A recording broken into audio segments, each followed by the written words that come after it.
Hello, welcome to my channel. Tuni kuah hi ikat forex pair so ya mari forecast ga bol te ti hin. Amas pena hi forex trading bowling alen.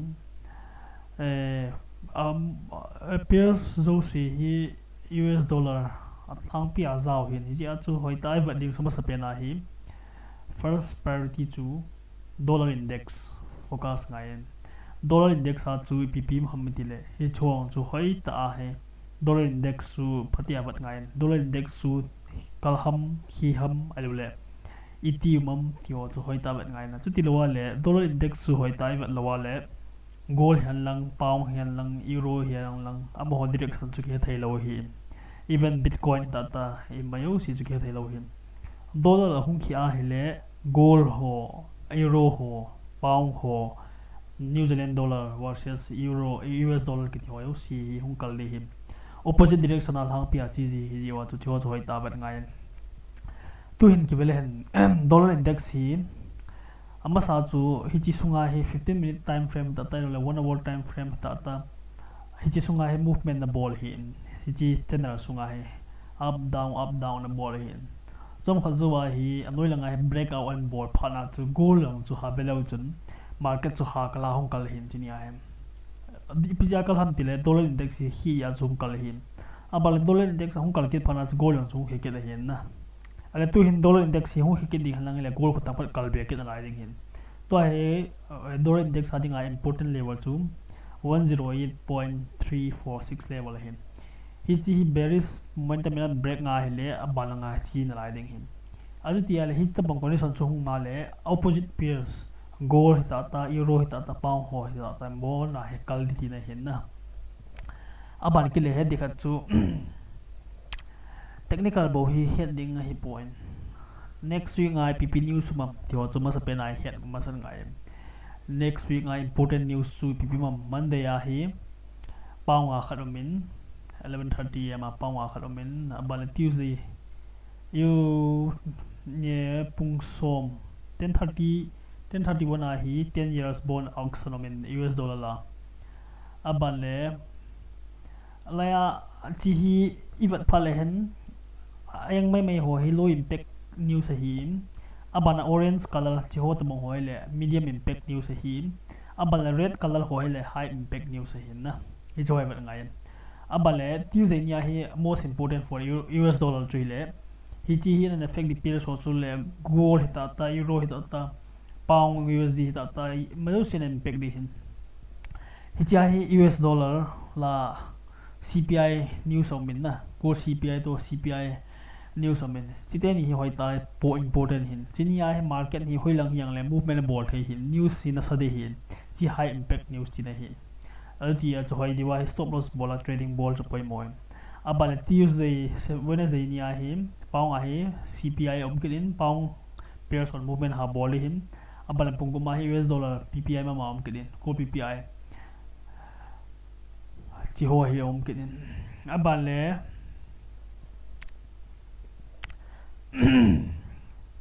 Thursday nia hi New Zealand na hi GDP omin abal le Australian dollar la employment news employment chi hi pung sigi jing kalang le movement bol hin chi ho pairs ai AUD ti ho pairs ai abal pungkuma hi core retail shares abal US Empire State Manufacturing Index retail shares omen aban le Friday nia hi prelim EOM consumer sentiment omen join news ma tutila tu next week sung hi very busy hung hi hin next week sung hi a busy di dan him Monday nia yang hi news sung hat belo pung so makai aban hi Tuesday yang hi Wednesday yang hi Thursday yang Friday yang alti la chun Monday ni chu medium impact news hat ineidiu low impact news hat ineidiu abale adang si sia chu high impact news ti nei na hoita timing hoi ki bat nu chidung ja trading ball hin account ki blow tam zo hele US sona trading ja ki blow ngan hin he ja chu hoi diwai khat ngai hin tin ajitia hele to hi trading plan hoga bale hen chi goal hin ama sa chu chi 1 hour time frame hi belau chun hi chi channel sunga hi movement a ball hin up down movement a ball hin ale chong kha zo hi chi channel hi an break phana chu achung langa hi movement heta ho an ball hin tuang hi channel khan sunga hi movement a ball kin in goal hin for 1 hour time frame bai bana le hi chi lang hi achung lang line channel pa he ka ta chia hung khe zia achung langa pa ka ta ski noi langa ka ta ski zia hi chi ai tu le hi chi line si hi channel la seiding a tu hi chi channel si hi support resistance lan diwa hung pang ding hi chi line si achung lang chiang la 34 35 32 hong khi cái rằng là chi 17 15 17 17 tua hi golden kang hi higher height ti asim hi amasa nim pen pa sanga chu bana pa he anim na pa he sang ro amasa abana nim na pa sanga he amasa nim na pa sanga he nexa anim na pa sang zo atilen higher high asim hi tu chana he bullish ai bol go dan ni min me ai nga chu he di chu le chi technical he bowin new sa hung kha US dollar hung kha le goal in to he next level hi 17 na to he kha hin 17 na ku na 1710 ho an khal kina in ho an khal kina hele an next sa chu 1690 chi the ki hin na easily adi sana 1700 hian khal kina 1690 chi ki ding ale 1690 an khal kina le next sa chu 1670 1680 lang chi the hin na hijilang hi ang ron ding chance tam thoin go hi ha kala kal masang khat bi ha hiam khitein hoi ta he itre tan ngai ai pi chui le tu le tua dinga chu technical sa base sa trading bowling ala chun hi chi auto am na long hi trend line su chi chunga malaysia he hilang dei phala choi ding hilang dei phala choi ding hi ta chu trading board hin ai wanga lang kha jong lo an breakout hi ale wang chu retest bona zo the am na example a chu tu hin market he noi lang in breakout at time 1700 lang yan khal tai an khala khu is oman tal wala hung kile langa 1708 ham hilai la rong ham khanai ki zo kina ta noi langa chi dinga ho ki zo the hin example a chu to ai sei dan chu le tu a chu parallel la chi yang le tu ai sei dan chu le example a chu chiu hi din tu hin hi ta hin hi chilang hi hin break ta han nang anh break khá tại tiêu tệ anh hilang hiền break khá tại anh break ngay dù mình tập về ở thì lẽ chúng là ngay retest abona hu khát thấy hệ cái này hiện na retest abona he khát thấy hệ cái này chú nằm ở sợ lâu anh bạn chú chi a hi zo man tapo hong kile langa hi hilai la rong kana hi ja ko na he anoi lang chi pai pai the na example a chu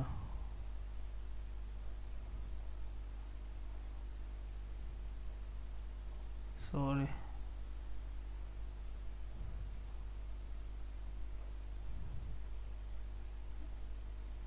mấy cái gì bên chu hi langa he anoi lang chi pai pai the jilang ga pha the na adia chu anoi lang pa hi 1700 level pa hian breakout kha ai wale 1708 level hian breakout kha le anim pena 1704 chan ngai ka chi the ding ni chilanga chu hilai kuna chu buy ki bolt sell ki bolt be ki the na hung len to wa hi chu sei naw hin tin ai wale hi chilang chan ngai ka chi the na la hin gol he 1680 chilang chen ge chi the na la hin na hoi diwa chu wat ngai chi chu a downside lampanga de hin a hin la US dollar a dinga chu negative hong hi kha ai lo le US dollar negative hong hi kha le gold chu leng to ri ti nei ken jigen gold chu hong lian to kha le et di ham ti chu ga avelo hen tu a hi possibility khat ki chu piam ti le gold hi hong liang to khatai sorry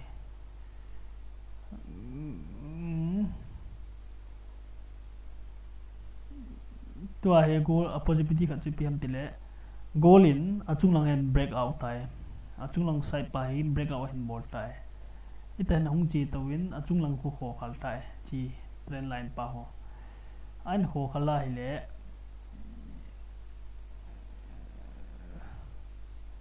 wait a minute an kho khal tai hi chilang hi hichi area hen break out tai chilang he an te retest tai an retest hale he dikha chui piam tile hinge hichi break out wa hin the buy man ta poi buy man ta lawa hi le bot he kha chui piam tile retrace and bot ho tho di retrace and boarding am nan chu hilai la nunga ko na hung kal thai kit na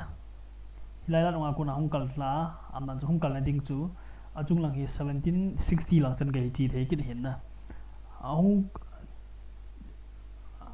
tua chu hung lai ko ni hung kal tai hung kala le hi chi hi area hi chi thai kit na 1760 chan ga chi thai kit hi cha ko na chu hung khit thai kit am nan chu a positivity ni yomin tua he a positivity se ho chu chi ho chu hin tin chi tua he monday ni le market hi ta he le le mai thai ip chu le angoi lang hi un break out kha 1708 level hi un break out kha ahia hi le next ha chu batding chu 1700 batding 1700 break out kha kina le 1690 chu batding 1690 cho ninga ba le na to hi le buy ball ho chun hi channel sungai buy ball le hilai hi buy ball ding atu langai share ki ball ding stop loss hoi ai koi di buy la ball nga le 1750 na buy ball ho chun stop loss chu at least 200 moving average noi la long ai koi di 1710 la long be ai koi di na ei ju dollar $5 ho be chu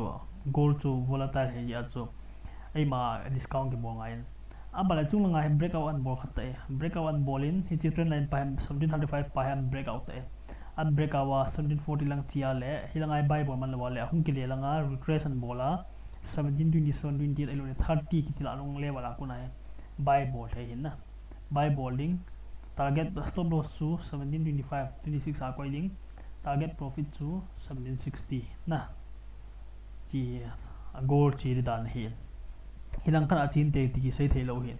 yang le market analysis bolan chi chu hin gola lenga ale tuin gold chu sai ta ben abana hin euro usd be lo hin euro usd hi pungka li sung pungka khat sung time frame ai ba na le amang hi azuai sei ma bongwa chu channel ai movement ball hin channel movement ball lan chu hoi liwai ka ba na le chun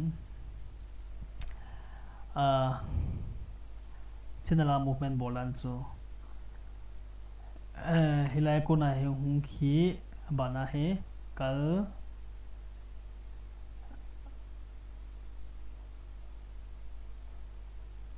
ta kho lang la rong ga pha ban le hung khi kit ban le hung kal kit ban le tua hung khi kit he tua hilai la rong hi nga kit hilai hung gei pha le hilai buy bowling ban le target profit chu ya da ma chung lang na target ship thei hin boy pon ti chu hoi diwa he den den sorry drawing board akam line hi chu hoi diwa he den den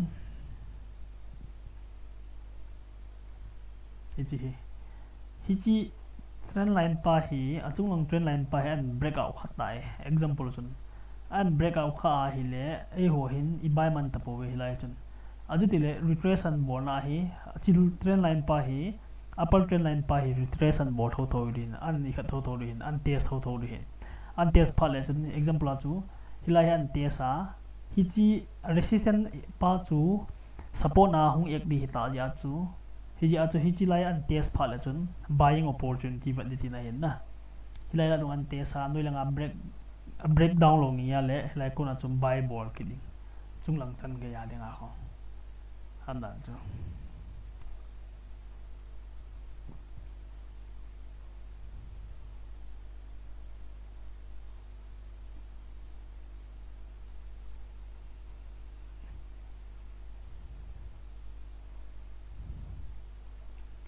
next resistance lang chu chilang hi hung di hin chile line ho he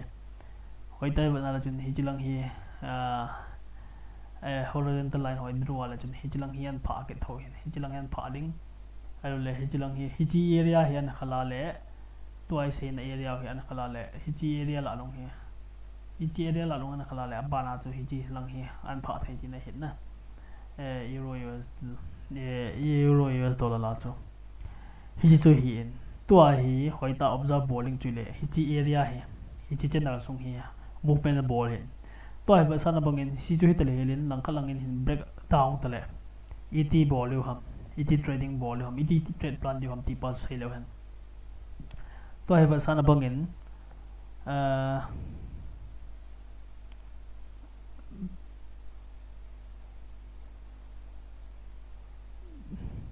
tua hi anoi lang hi hin break out khata nang example jon hin break out khata nang hilang hin break out khata nang hileh retraceable na aku na hi azu na ding holding tin hin retraceable na aku na hi hichi hi ahung len tawa hichi trend line ahung te sa ko na hi hichi aku na hi kizu uri tin hin na example ajo hichi aku na hi hichi aku na hi zo ta hin kizu uri tin hin tai hichi lang chen ge ya dang ai ham nan cho noi langa hi line draw normal le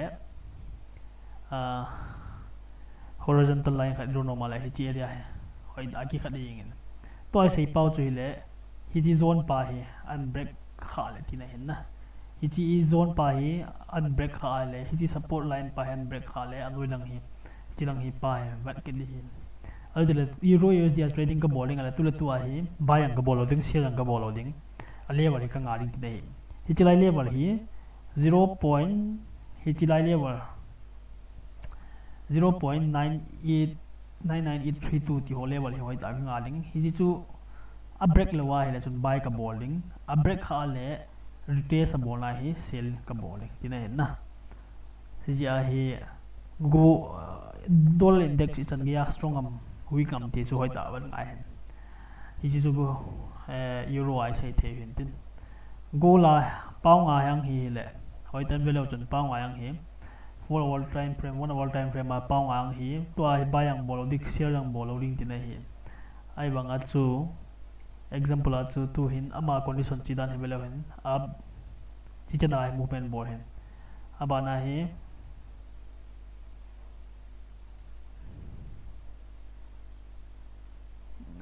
hi down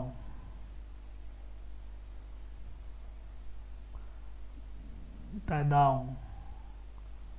bana hi up bana hi down hi chi channel hi trading board tu to he dikhat chu hile anoi langa pa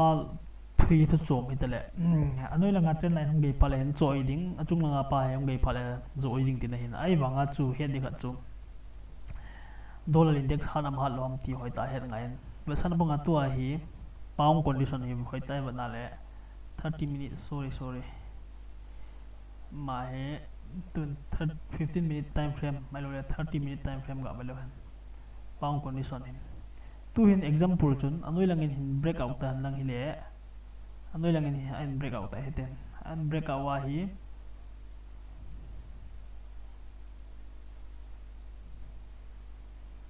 anoi langin breakout hin bottom lang pau hin chia ko ni hung chi su an lang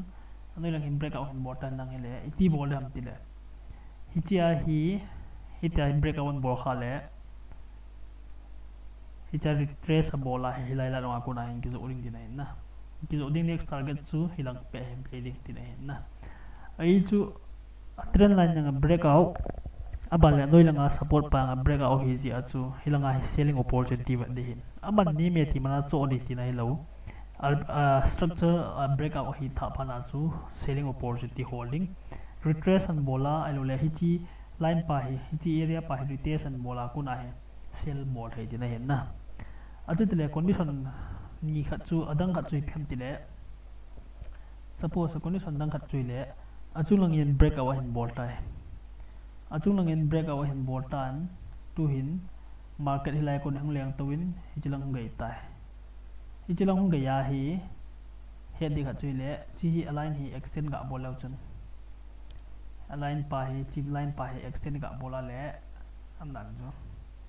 to he abai na ding jo hoi lai area hung dam tile hi chi chung langa resistance line hi chi break jo ta chi achung langa trend line pang break zo ta ale tua hi hon he diu khat chui le hi ti bol hom tile a lever chu hoi ta ki mel chi deu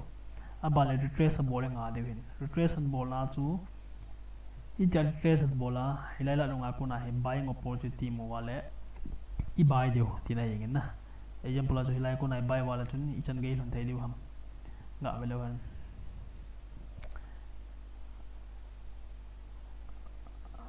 hi kuna buy wale next resistance area chu chi deu he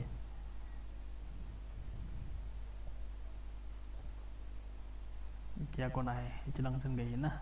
1800 chilang chân gầy chi thế hiện chi chu hai tai hiện ding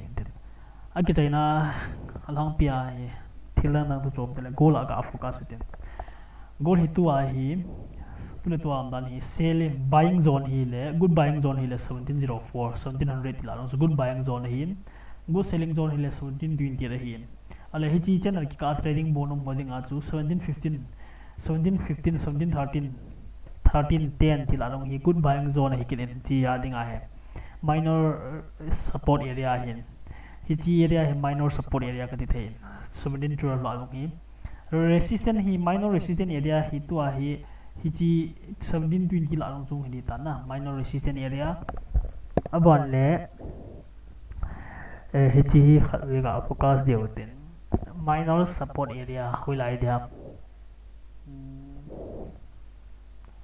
goal alinga minor support area chu tulet alinga minor support area chu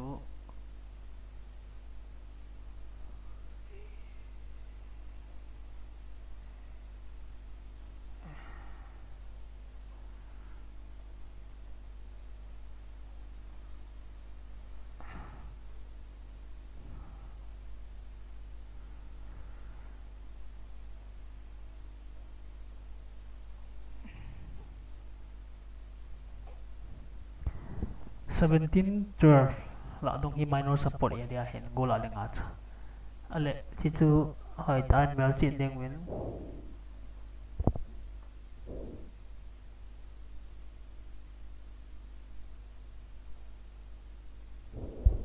gaji lewan hichi tua chi line pa he minor support area hin abala tua chi 1720 ka ti pa he minor resistance area hin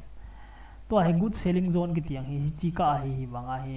हिची एरिया है थंपा ले सा दे ngai na हिची चु वडिंग खा चुले good selling zone की तिनिंग आ चु असुंग लंगा ट्रेंड लाइन पा है तो खा है नाम ti hong bat ngai aba le good buying zone tining a chu noi lang